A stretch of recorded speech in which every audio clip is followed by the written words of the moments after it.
வெள்ளை பாகில் ஊற வச்ச மெதுவடை தாங்கன்ற விருப்பத்தில் இல்லாமல் அதுக்கு நான் வந்துட்டு ஃபஸ்ட்டு ஒரு கிளாஸ் தண்ணியை ஊற்றிக்கிட்டு இடித்த வெள்ளத்தை அதில் போட்டு கொதிக்க வச்சு பாகை ரெடி பண்ணி எடுத்துக்கிட்டேங்க. பார்த்திங்கன்னா தெரியும், இந்த மாதிரி ரெடி பண்ணி எடுத்துக்கணும் பாகை.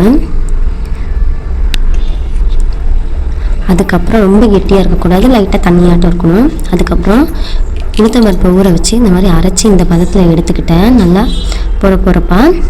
அதுக்கப்புறம் இதை அதில் உப்பை போட்டுக்கிட்டு நல்லா பிசைஞ்சு எடுத்துக்கிட்டேன். சோடா உப்பு கொஞ்சம் போட்டுக்கோங்க, பேக்கிங் சோடா போட்டுக்கோங்க.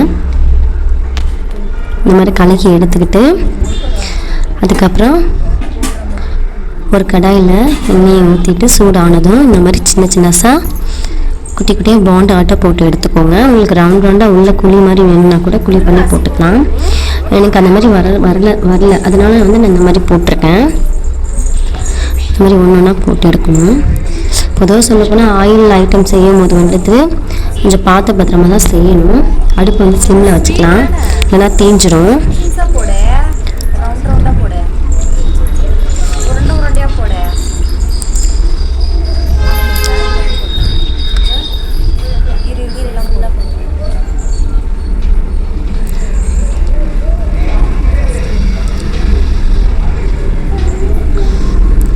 அதுக்கப்புறம் என்ன பண்ணுறீங்க அப்படின்னா, கரண்டியை வச்சுட்டு ஃபஸ்ட்டு போட்டதெல்லாம் வந்து ஒன் சைடாக வெந்துட்டுருக்கோம், அதையெல்லாம் வந்துட்டு திருப்பி விட்டுக்கோங்க.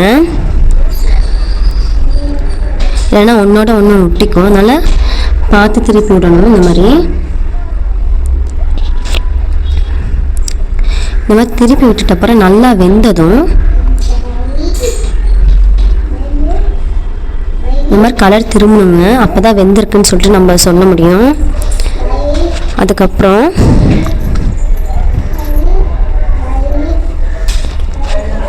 ஜல்லடி கரண்டி வச்சு